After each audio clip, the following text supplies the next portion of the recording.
ખૂબ સ્વાગત છે આપનું ઝી 24 કલાકના કાર્યક્રમમાં.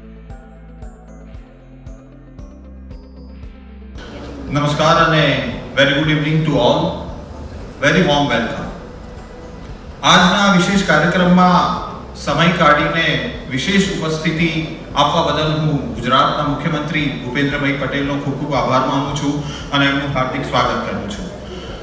આમ તો ભૂપેન્દ્રભાઈ ને અમે જ્યારે પણ અમારા કોઈ પણ કાર્યક્રમમાં બોલાવ્યા છે ત્યારે તેઓ અચૂક સમય કાઢીને હાજર રહ્યા છે અને ઝી 24 કલાક એકમાત્ર એવી ચેનલ છે કે જેમને એકવાર નહીં પણ બબ્બે વાર ભૂપેન્દ્રભાઈ સાથે ખાસ વાતચીત કરી છે અને ગુજરાતનો રોડ મેપ શું છે એના વિશે પણ હંમેશા તેઓ અમને માહિતી આપતા રહ્યા છે. આજનો જે આ કોન્ક્લેવ છે કે વિશ્વાસના 20 વર્ષ. શા માટે આપણે આને વિશ્વાસના 20 વર્ષ કહીએ છીએ એ અંગેની માહિતી આજે આપણને રાજ્ય સરકારના મંત્રીઓ તરફથી મળવાની છે અને ખાસ કરીને કેવી રીતે વિષમ પરિસ્થિતિઓમાંથી ગુજરાત બહાર આવ્યું અને ગુજરાતે એક સંઘર્ષ કરીને પોતાનું આગવું સ્થાન ના માત્ર આપણા દેશમાં પરંતુ સમગ્ર વિશ્વમાં પ્રાપ્ત કર્યું છે. હાલના પ્રધાનમંત્રી અને તત્કાલીન મુખ્યમંત્રી નરેન્દ્રભાઈએ જ્યારે ગુજરાતની ધુરા સંભાળી અને જોતામાં લગભગ 2 થી 2.5 વર્ષના ગાળામાં ભુજને, કચ્છને અને આખા ગુજરાતને ભૂકંપની ત્રાસદીનો જે સામનો કરવો પડ્યો હતો એમાંથી બેઠું કર્યું અને ત્યારબાદ ગુજરાતે પાછું વાળીને ક્યારેય નથી જોયું ને વિકાસની એક વણથંભી વણઝાર ગુજરાતે જોઈ છે. પર્યટન ક્ષેત્રે ગુજરાત આજે વિશ્વ પટલ પર ઉપસ્થિત છે. આ તમામ કામ કેવી રીતે કરવામાં આવ્યા, શા માટે આપણે આને વિકાસના 20 વર્ષ કહીએ છીએ એ અંગે આજે આપણને રાજ્ય સરકારના મંત્રીઓ માર્ગદર્શન આપશે, માહિતી આપશે અને આવનારા સમયમાં શું રોડ મેપ છે રાજ્ય સરકારનો એના વિશે પણ આજે આપણે તેઓ વાત કરશે. આજે જ્યારે મુખ્યમંત્રી પોતે અહીંયા પર ઉપસ્થિત છે, આ મંચ પર ઉપસ્થિત છે, ત્યારે મુખ્યમંત્રીજીનો આગળનો રોડ મેપ શું છે અને શા માટે આ વિકાસના 20 વર્ષ કહેવામાં આવે છે એ અંગે આપણે એમની પાસેથી માહિતી મેળવીશું અને એમની સાથે વાત કરીશું. કારણ કે આવનારો સમય પણ ગુજરાત માટે ખૂબ જ મહત્વનો છે અને રાજ્ય સરકાર કયા પ્રકારના આયોજનો સાથે અને કયા પ્રકારના પ્રોજેક્ટ સાથે આગળ વધી રહી છે એ તમામ વિશે આજે આપણે અહીંયા આગળ વાતચીત કરીશું. તો વિશ્વાસના 20 વર્ષમાં આપ સૌ અહીંયા પર ઉપસ્થિત છો એ બદલ આપનો ખૂબ ખૂબ આભાર અને આપ સૌનું હાર્દિક સ્વાગત કરું છું. અને હવે જ્યારે મુખ્યમંત્રીજી આપણી સાથે છે ત્યારે આપણે સૌ આતુર છીએ એમને સાંભળવા માટે અને હવે આપણે એમને સાંભળીશું. Thank you. સૌને મારા નમસ્કાર. 20 વર્ષનો વિશ્વાસ અને વિશ્વાસ ઊભો કરવો અને એમાંય પોલિટિકલી એટલે બહુ મોટી વાત છે. પોલિટિકલ વિલ સાથે જેણે કામ કર્યું છે અને અહીંયા આપણે અમદાવાદમાં બેઠા છીએ એટલે બધાને એક નાનું ઉદાહરણ આપીને શરૂઆત કરી શકાય એવી વાત છે કે સાબરમતી નદી આપણે બધાએ જોઈ છે અને સાબરમતી નદીની દશાએ જોઈ છે અને બધા જ્યારે પણ વિદેશ પ્રવાસો થતા હોય, વિદેશ ફરીને આવતા હોઈએ તો આપણને એમ થાય કે ભાઈ આપણે વિદેશ આપણું બનાવી દઈએ, પણ પોલિટિકલ વિલ જોઈએ એના માટે. અને એ પોલિટિકલ વિલ નહીતર સાબરમતી નદી એની અંદરની જે ઝૂંપડપટ્ટી હટાવી એટલે બધા એને બીક લાગતી કે ભાઈ આને જો હટાવવા જઈશું તો આપણે હટી જઈશું. એના કારણે કોઈએ એને અડ્યું નહીં અને એ પોલિટિકલ વિલ જે બતાવ્યું છે એ માન્ય નરેન્દ્રભાઈએ બતાવ્યું. પોલિટિકલ વિલ સાથે અને વિકાસની રાજનીતિ અને વિકાસની રાજનીતિ તો કે સામાન્યમાં સામાન્ય માણસ, ગરીબમાં ગરીબ માણસ, છેવાડાનો માણસ વિકાસમાં એને કોઈ તકલીફ ના પડે એ જોઈ અને વિકાસ કરે. બાકી તો વિકાસ કરીએ એટલે ઘણા બધા હેરાનગતિ ઊભી થઈ જાય પછી આપણે કહીએ કે ભાઈ આપણો વિકાસ કરવો તો હેરાન તો થવું પડે, પણ માન્ય નરેન્દ્રભાઈએ બંને વસ્તુ બેલેન્સ રાખીને વિકાસે કર્યો અને નાનામાં નાના માણસનું ધ્યાન રાખ્યું. અને એનું જો ઉત્તમ ઉદાહરણ હોય તો એ આપણું રિવરફ્રન્ટ છે. આજે આખા ઇન્ડિયાથી લોકો અહીંયા જોવા આવે એવું ડેવલપમેન્ટ આ રિવરફ્રન્ટ થયું છે. અહીંયા બેઠેલા બધાએ એની અંદર જોયું છે કે ભાઈ એમાં એની જે ઝૂંપડપટ્ટી હતી તે બધાને પાકા મકાનો આપ્યા છે. અને પાકા મકાનો પણ એવી રીતના આપ્યા છે કે દરેકે દરેક ફેસિલિટી એની અંદર હોય, લાઈટ, પાણી, સાથે સાથે ગેસના કનેક્શન, જગ્યા હોય તો આંગણવાડી, અંદર હોલ, રમત ગમતનું નાનું મેદાન પણ હોઈ શકે, જેવી તેવી જગ્યા. પણ ખૂબ સારી રીતે એ લોકોને એમ થાય કે ભાઈ આજે અહીંયાથી ક્યાંથી એમને ઉપાડ્યા, ત્યાંથી મકાન આપ્યું છે તો કહેવાય કે દિલ દઈને આપ્યું છે, કે ખૂબ સારી ફેસિલિટી. આજે એમના ભવિષ્યનું, એમના છોકરાઓ એમના ઉપર ગર્વ થાય કે ના અહીંયા આગળ આવે તો આપણે આગળ વધી શકાય. એક વિચરતી જાતિ 20 વર્ષ અને 20 વર્ષનો વિકાસ અને વિકાસની રાજનીતિ, સિટી વિસ્તાર હોય કે સિટી વિસ્તારમાં પણ કોર્પોરેશન, અહીંયા કોર્પોરેશનમાં કદાચ ઘણા બધા હશે કે જ્યારે અમે 2010 પહેલાની વાત કરું, 2010 એટલે 2001, 95 થી 2000 કે 2005માં, 2000 થી 2005, એટલે 2000 થી 2005 સુધીમાં પણ તમે શહેર કહેવાય, શહેર અમદાવાદ શહેર, એની અંદર પણ તમે જોયું હોય એનું ડેવલપમેન્ટ પણ તમને એમ લાગે કે કદાચ અત્યારે ક્યાંક નાનું અંતરિયાળ ગામ હોય, અને એવી દશા શહેરોની આપણે જોઈ છે કે એક મેઇન હોલ તૂટી ગયું હોય, એને ઢાંકણું બદલાવવું હોય તો 5000 રૂપિયાનો ખર્ચો લાગે કે 15000 રૂપિયા સુધીનો આખું મેઇન હોલ બનતું. તો આ 15000 રૂપિયાની વસ્તુ બનાવવા પાછળ તમે કમિશનની પાછળ પૈસા માટે કોર્પોરેટરો બૂમો પાડે, હોદ્દેદારો બૂમો પાડે, તો પૈસા આ 15000 કે 5000 રૂપિયા માટે મહિનો 2 મહિના નીકળી જાય. જ્યારે અત્યારે કોર્પોરેશનમાં બોર્ડમાં કોઈ પણ કામના ખાતમુહૂર્ત થતા હશે કે લોકાર્પણ થતા હશે, એ કામ કોઈ પણ જેને કહેવાય કે કરોડ રૂપિયાથી ઓછું ના હોય એવા કામો અત્યારે થઈ ગયા. આ 20 વર્ષની વાત કરી રહી છું કે ભાઈ વિઝન હોય, લોકો માટે કામ કરવાની દ્રઢ સંકલ્પ હોય તો શું ના કરી શકાય એ માન્ય નરેન્દ્રભાઈએ બતાવી શકે. અને સાથે સાથે એકલો વિકાસ કરવામાં ક્યાંક મોટા શહેરોનો જ વિકાસ થાય કે મોટા શહેર માટેનો જ વિકાસનો વિચાર કરાય એવું ક્યાંય નથી થયું. આજે ગામે ગામ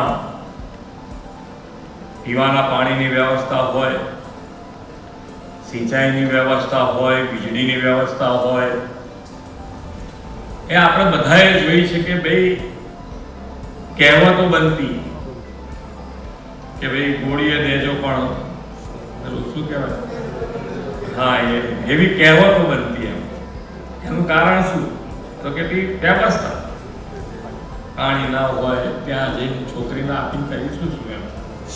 અને હજુ બી એક બધાય માટે કે ભાઈ દીકરી માટે હજુ બધાને વિચાર આવે કે ભાઈ દીકરી તો સુખી થાય એના માટેનું જ રસ. માન્ય નરેન્દ્રભાઈએ પણ પૂરતો ધ્યાન આના પાછળ આપી અને આજે ગામે ગામ રસ્તાથી જોડાયા, સાથે સાથે વીજળી આપી ગામે ગામ. અને એના કારણે ત્યાં આગળ સરકારી દવાખાના અને પ્રાઇવેટ હોસ્પિટલ બંને થાય. એટલે દરેકે દરેક સુવિધા ગામ સુધી, તાલુકા સુધી, જિલ્લા સુધી પહોંચી અને એના કારણે લોકોને જે સિટી તરફની કે શહેર તરફની દોડ એમાં ઘટાડો. એટલે જ્યાં છે ત્યાં સુવિધા આપવાનો જે સંકલ્પ માન્ય નરેન્દ્રભાઈએ કર્યો અને એની અંદર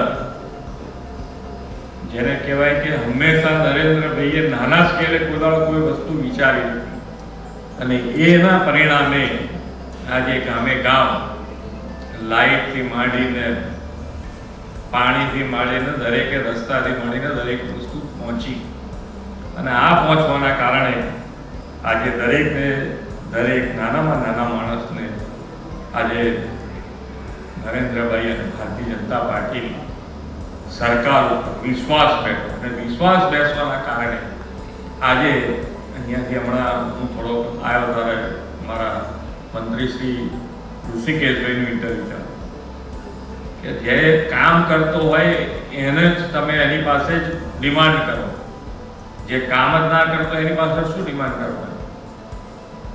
આજે દરેકનો હક કોઈએ માગવો ના પડે, એના સુધી એના ખાતા સુધી ડાયરેક્ટ પહોંચે એવી વ્યવસ્થા સુવ્યવસ્થા માન્ય નરેન્દ્રભાઈએ કરી છે. ખેડૂતોને પણ આજે જે નર્મદાનું પાણી જે વહી જતું એની જે વ્યવસ્થા ઊભી કરી, નહેરો બનાવી, એના કારણે આજે ખેડૂત પણ ત્રણ પાક લઈ અને આજે જે પરિસ્થિતિમાં છે, ખેડૂત જે ખુશી છે, ખેડૂતમાં જે ખુશી છે એ આપણે જોઈ શકાય છે. 20 વર્ષ વિકાસના, 20 વર્ષ વિશ્વાસના, એ આપણને ત્યારે જ ખબર પડે કે જે પાછળ વળીને જોઈએ આપણે તો આપણને ખબર પડે કે આપણે આગળ કેટલું ચાલ્યા છે. ઘણી વખત આપણને સિટીમાં રહેતા હોય, સિટીમાં કેટલાય ટાઈમથી લાઈટ હોય અને લાઈટ 5 મિનિટ જાય ત્યારે ખબર પડે કે આપણે કેટલા વિકાસમાં રહીએ છીએ. 5 મિનિટ લાઈટ જાય, અહીંયા બેઠેલામાંથી કોઈ ફોન ઉપાડીને જો લાઈટ માટે ફોન ના કરે એવું બને મને કહો. એક જણ ના રહે, તરત ફટાફટ ફોન લગાવવા શરૂ કરે કે કેટલી વાર પર આવશે, કેટલી વાર થશે. એટલે જે વિકાસ થયો છે અને એ વિકાસ આપણને ક્યારે જોવા મળે, ક્યારે એનો અહેસાસ થાય તો જ્યારે પાછી ફરી એ મુશ્કેલી ક્યાંક નાની મોટી પાણી 2 દિવસ ના આવે તો આપણે ખબર પડે કે કેટલી વિષય. હમણાં આજે હું જોતો હતો ટીવી ઉપર ક્યાંક પાણીની પાઇપલાઇન તૂટી ગઈ હતી.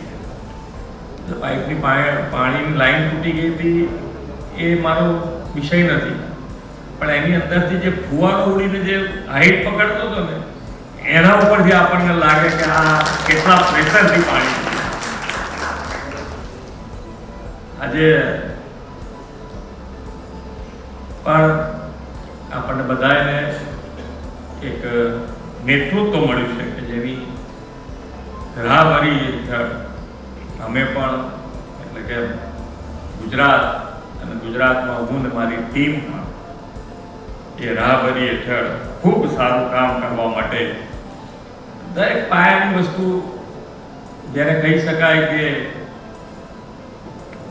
રાજ્યના વિકાસ પાછળ જો મેઇન 3 આયામ હોય તો શિક્ષણ, સ્વાસ્થ્ય અને સુરક્ષા. આ 3 વસ્તુ આપણને મળે તો ઘણું બધું આપણે ધંધા પાણી હોય, કૃષિ માટેની વાત હોય, દરેકમાં જો આગળ આપણે લાવવું હશે, આપણે આગળ વધવું હશે તો આ 3 વસ્તુની ખૂબ જરૂર છે. શિક્ષણ નહીં હોય તો પણ આપણને આગળ વધવામાં તકલીફ, શરીર સારું ના હોય આગળ વધવામાં તકલીફ, અને બહાર નીકળ્યા પછી ઘરમાંથી બહાર જ નીકળવાનું મન ના થાય એવું જો બહારનું વાતાવરણ હશે, અશાંતિ હશે બહાર તો પણ આપણને ક્યાંથી ગમે તેટલી ફેસિલિટી હોય પણ અશાંતિ જ હોય, આખા રાજ્યમાં કાયદો અને વ્યવસ્થા ના હોય તો પણ આપણે કેવી રીતે આગળ વધવું. એટલે આ ત્રણ ક્ષેત્રે માન્ય નરેન્દ્રભાઈએ મજબૂત પાયો નાખ્યો અને મજબૂત પાયો નાખવાના કારણે આજે આપણને ખબર છે કે ભાઈ શિક્ષણમાં પણ કન્યા કેળવણી અને શાળા પ્રવેશોત્સવ અને આના કારણે આજે લગભગ 38% જે ડ્રોપ આઉટ હતું એ ડ્રોપ આઉટ આજે લગભગ 4%ની આજુબાજુ આવી. 38% કે અને 4% કે એટલે દરેક સ્કૂલ બોર્ડ પણ અહીંયા બધા બેઠા છે. સ્કૂલ બોર્ડમાં પણ અત્યારે પહેલા એવું કહેવાતું કે ભાઈ શિક્ષકો ઘેરથી શાકભાજી લઈને આવે કાં તો પેલું ઊન ચાલતું પેલું ગૂંથતા સ્વેટર ગૂંથતા એમ એટલે શિક્ષકો સ્વેટર ગૂંથતા હોય કાં તો શાકભાજી કાપતા હોય કાં તો પહેલા મોબાઈલ નહોતા એટલે પછી હવે થોડું મોબાઈલમાં પણ આવું કહેવાતું એમ. અત્યારે તમે જુઓ એના એ શિક્ષકો આજે 2 દિવસ જો સ્કૂલે ના આવ્યો હોય કોઈ છોકરો તો એના ઘરે સુધી પહોંચે છે અને એના ઘરે સુધી પહોંચવાનું કારણ કે ભાઈ એને શું તકલીફ છે, એના ઘરે એને ખરેખર માનવું પડ્યું છે. કારણ કે ઘણી વખત એના મા બાપ, ઘણા આપણે એવા કિસ્સા મેં જોયા છે કે એના મા બાપ બંને નોકરી કરતા હોય એટલે પેલી બહેન મોટી હોય કાં તો ભાઈ મોટો હોય તો એના ઘેર નાનું બીજું દીકરો કે દીકરી હોય તો એને સાચવવા માટે ઘેર આ ઘરે જવાના કારણે શિક્ષકોએ મા બાપને સમજાઈ અને આજે જે માન્ય નરેન્દ્રભાઈ જેને કહેવાય પાયાથી, જેને કહેવાય પાયો, જેને કહેવાય મજબૂત કર્યો શિક્ષણ, એ પાયો મજબૂત કરી અને આજે ડ્રોપ આઉટ જે 100માંથી 38 છોકરાઓ ઘેર જતા રહેતા હતા એની જગ્યાએ આજે 100માંથી 4 છોકરાઓ ક્યાંક ને ક્યાંક ભણતર બદલતા રહ્યા છે અને 4%માં પણ આજે પણ કહી શકાય કે એક વિચરતી જાતિ છે આપણા ત્યાં કે જે કોઈ જગ્યાએ 15 દિવસથી વધારે એને રહેવાનું ના, કારણ કે એમની પાસે નથી ઘર કે નથી કોઈ બીજી વ્યવસ્થા, એમને ફરતા એમના રોજીરોટી માટે ફરતા જ કામ કરવાનું હોય. એ વિચરતી જાતિનો પણ વિચાર માન્ય નરેન્દ્રભાઈએ કર્યો અને આજે એ લોકોને પણ પાકા મકાનો આપવાનું શરૂ કર્યું છે. અને એમના એક પ્રોગ્રામમાં હું ગયો હતો તો એ લોકો એમ કહેતા હતા કે ભાઈ અમારું તો જે થયું એ થયું પણ અમારા છોકરાઓ, કારણ કે હવે એ લોકો ફરતા રહેતા હોય તો એ લોકો એમના છોકરાઓને ભણાવે કેવી રીતે, એટલે હવે એ લોકોના છોકરાઓ પણ ભણવાનું શરૂ કર્યું છે. એટલે નવી પેઢી એમની શિક્ષણમાં આગળ વધશે અને એમની પણ જે જાતિ છે એ પણ આગળ આવશે. આજે મને નરેન્દ્રભાઈએ ગુજરાતને ગ્રોથ એન્જિન બનાવ્યું છે. ગ્રોથ એન્જિન ક્યારે? તો કે ભાઈ દરેક સમાજ હોય એ દરેક સમાજ મુખ્ય પ્રવાહમાં કેવી રીતે જોડાય અને મુખ્ય પ્રવાહમાં જોડાશે તો જ આ ગ્રોથ એન્જિન જે છે આખા દેશનું એને જે બળ મળ્યું છે એ બળ આપણે પૂરું પાડી શકીશું. એટલે દરેક જણને મુખ્ય પ્રવાહમાં લાવવા માટેનો હર હંમેશ વિચાર કર્યો અને એના કારણે આજે મેં શિક્ષણની વાત કરી. શિક્ષણમાં પણ કેટલી યુનિવર્સિટી હતી, 21 યુનિવર્સિટીની જગ્યાએ આજે 102 યુનિવર્સિટીઓ આજે ગુજરાતમાં કાર્યરત છે. એટલે પહેલા મેડિકલની જ વાત કરીએ તો મેડિકલની સીટો 1375 હતી, આજે લગભગ 5700 જેટલી 6200 જેટલી સીટો ગુજરાતમાં મેડિકલની થઈ છે. એટલે આજે આપણા છોકરાઓને બહાર જવું પડતું શિક્ષણ માટે અને મોટી ફી ભરવી પડે, બહાર ભણવું પડે, એની જગ્યાએ આજે આ ગુજરાતમાં મેડિકલની સીટો ઉપરથી આપણે કહી શકાય કે ભાઈ કેટલો મોટો ફેર આજે આપણે જોઈ શકાય છે.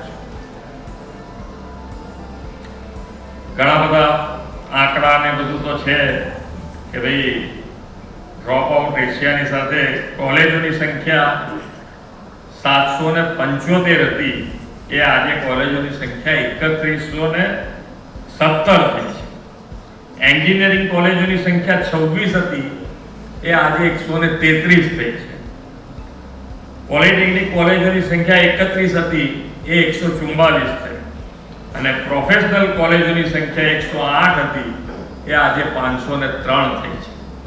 એટલે આ બધા આંકડા એટલા માટે હું કહું છું કે ભાઈ જે 20 વર્ષની જ વાત છે આ બધી, આ 20 વર્ષમાં જે વિકાસની રાજનીતિ માટે, વિકાસ માટે જે પાયાની જરૂરિયાત જેને કહી શકાય તો એ શિક્ષણમાં, એવી જ રીતે સ્વાસ્થ્યમાં.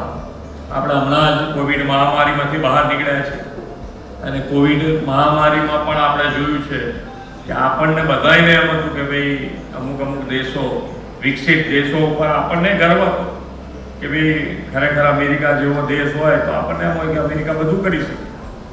એવા દેશોએ પણ પોતાની પ્રજાને એમના હાલ ઉપર છોડી દીધા.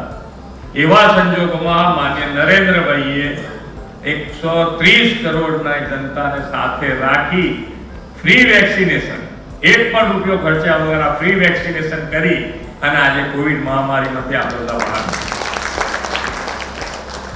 અને આ કોવિડ મહામારી લાંબી ચાલી, અને લાંબી ચાલી તો ઘણા બધાને નાની મોટી ધંધાની મુશ્કેલી હોય, રોજગારીની મુશ્કેલી હોય, તો એમની ખાવાની પણ ચિંતા, કોઈ માણસ ભૂખ્યો ન સૂઈ જાય એની ચિંતા પણ કરી, અને સાથે સાથે અનાજ પણ ફ્રી આપી, અને દરેક જણની ખાવાની પણ ચિંતા માન્ય નરેન્દ્રભાઈએ કરી.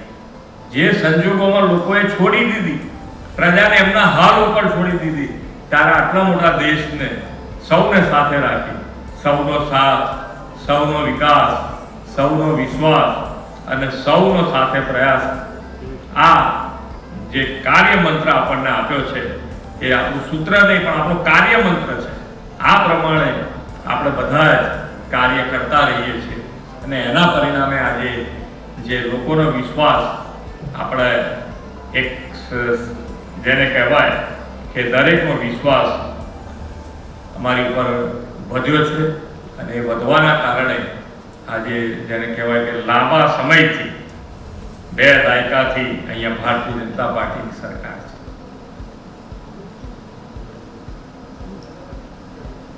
મેં કીધું એમ 2 દાયકામાં ખેડૂતો માટે પણ હમણાં 63 લાખ ખેડૂતોના ખાતામાં કુલ 11,500 કરોડ રૂપિયા અત્યાર સુધીમાં ચૂકવ્યા છે. પ્રધાનમંત્રી જનધન યોજના હેઠળ 1,69 લાખ લોકોને એનો લાભ પણ આપ્યો છે. કારણ કે ડાયરેક્ટ બેનિફિટ અત્યારે એટલે કે દરેકના ખાતામાં પૈસા જાય, દરેકે દરેક સ્કીમના પૈસા કોઈને વચોટિયાના હાથમાં ના આવે એવું આયોજન કર્યું છે. એટલે દરેકે દરેક સ્કીમના પૈસા દરેકના ખાતામાં જાય એનું પણ આયોજન આ સમયગાળામાં થયું છે. આપણને બધાને ખબર છે કે ભાઈ જ્યાં સુધી પોતાનું ઘર ના મળે ત્યાં સુધી આપણે બધાને એમ હોય કે ભાઈ અશાંતિ, પોતાનું ઘર મળે તો એમ થાય કે ખાસ. એટલે આપણે કહીએ છીએ કે ભાઈ ધરતીનો છેડો એટલે ઘર, એટલે ઘર જ્યારે મળે એનું આયોજન પણ માન્ય નરેન્દ્રભાઈએ કર્યું. અને અહીંયા આગળ ગુજરાતમાં આપણે ગ્રામીણોમાં 3,50,000 જેટલા મકાનો અત્યાર સુધી આપણે પૂર્ણ કરીને લોકોને આપ્યા છે, અને શહેરોમાં પણ 6,24,000 મકાનો આપણે પૂર્ણ કરીને આપ્યા છે, અને નવા આયોજનો પણ અત્યારે આપણા ચાલુ છે, અને એ લોકોને મકાન દરેક જણને મળી રહે એ પ્રમાણેનું આયોજન ગુજરાત સરકાર કરી રહી છે.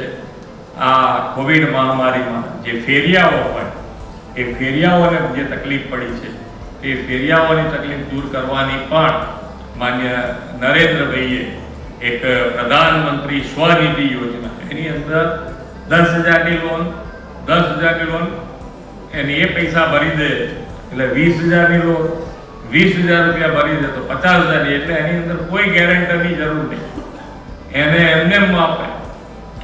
એટલે જે કોરોના મહામારીમાં નાનામાં નાના માણસનો જેને કહેવાય કે જે ધ્યાન રાખી અને જ્યારે નરેન્દ્રભાઈએ કામ કર્યું હોય, અને એ કામ છેક નીચે સુધી ફેરિયાઓને પણ આજે 2,40,000 જેટલા ફેરિયાઓને ગુજરાતમાં આપણે લોન આપી છે, અને એના કારણે આજે જે કહેવાય કે માન્ય નરેન્દ્રભાઈ અને ભારતીય જનતા પાર્ટીમાં લોકોનો વિશ્વાસ જાગ્યો છે અને એ વિશ્વાસના આધારે આપણે વધુ ને વધુ સારા કામ માટે કાર્યરત છે.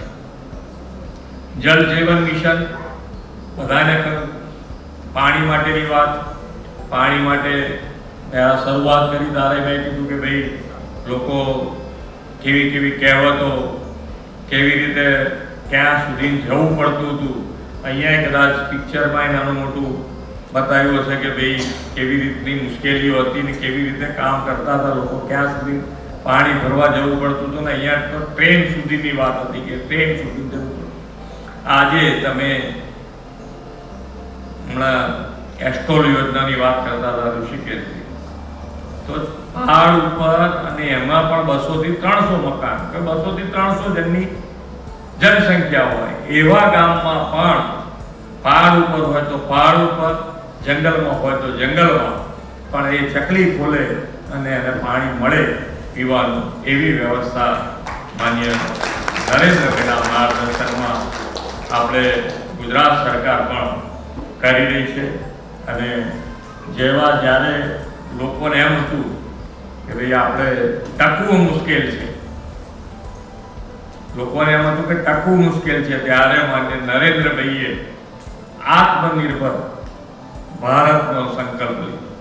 જ્યારે બધાને એમ હતું કે અત્યારે તો આપણે પોતાની જમીન પગ નીચેની હાચવવી મુશ્કેલ, ત્યાં આત્મનિર્ભર કે પણ આજે આપણે જોઈ શકીએ છીએ કે એ સમયે રાઈટ ટાઈમ રાઈટ ડિસિઝન એ જો કોઈ લઈ શકતું હોય તો એ માન્ય નરેન્દ્રભાઈ, અને એના કારણે આજે એ દેશ અને દુનિયામાં આજે એમની આજે યુદ્ધો ચાલે છે અથવા તો કોઈ પણ નિર્ણય મોટો કરવાનો હોય તો બધા દેશ બોલતા હોય, બધા દેશના વડાપ્રધાન બોલતા હોય, રાષ્ટ્રપતિ બોલતા હોય, પણ જ્યાં સુધી નરેન્દ્રભાઈ ના બોલે ત્યાં સુધી એની અંદર આગળ એક પગલું કોઈ લેવા તૈયાર નથી હોતું.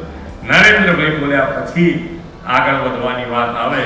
એટલે આજે આપણે કહે જે નરેન્દ્રભાઈએ જે આપણને ઇન્ડિયા દેશને જે ગર્વ અપાયું છે એ ગર્વ માટે પણ નરેન્દ્રભાઈને આપણે બધાએ ત્યાંથી અભિનંદન આપવા પડે કે જે આપણી દશા અને દિશા બંને બદલી નાખીને આજે ખૂબ મક્કમતાથી આપણે એમના સુશાસનના કેન્દ્ર સરકારના પણ આપણે 8 વર્ષ પૂર્ણ થયેલા જોયા છે.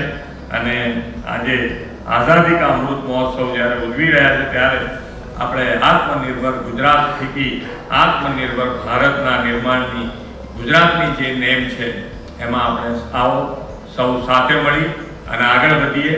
એ જ અભ્યર્થના. ભારત માતા કી જય, વંદે માતરમ, જય જય ગરવી. વાતોને વધારી લઈએ. ભૂપેન્દ્રભાઈને અને એમની આખી સરકારને ખૂબ ખૂબ અભિનંદન કે જે વિશ્વાસ સંપાદિત પ્રયત્નશીલ છે. હું ઝી 24 કલાકના એડિટર દીક્ષિત સોનીને વિનંતી કરીશ કે તેઓ જ્યારે આજે મુખ્યમંત્રી આપણી વચ્ચે, આપનો ખૂબ ખૂબ આભાર અમારી વચ્ચે આ કાર્યક્રમમાં પધારવા માટે અને આપની વાતો લોકો સુધી પહોંચાડવા માટે.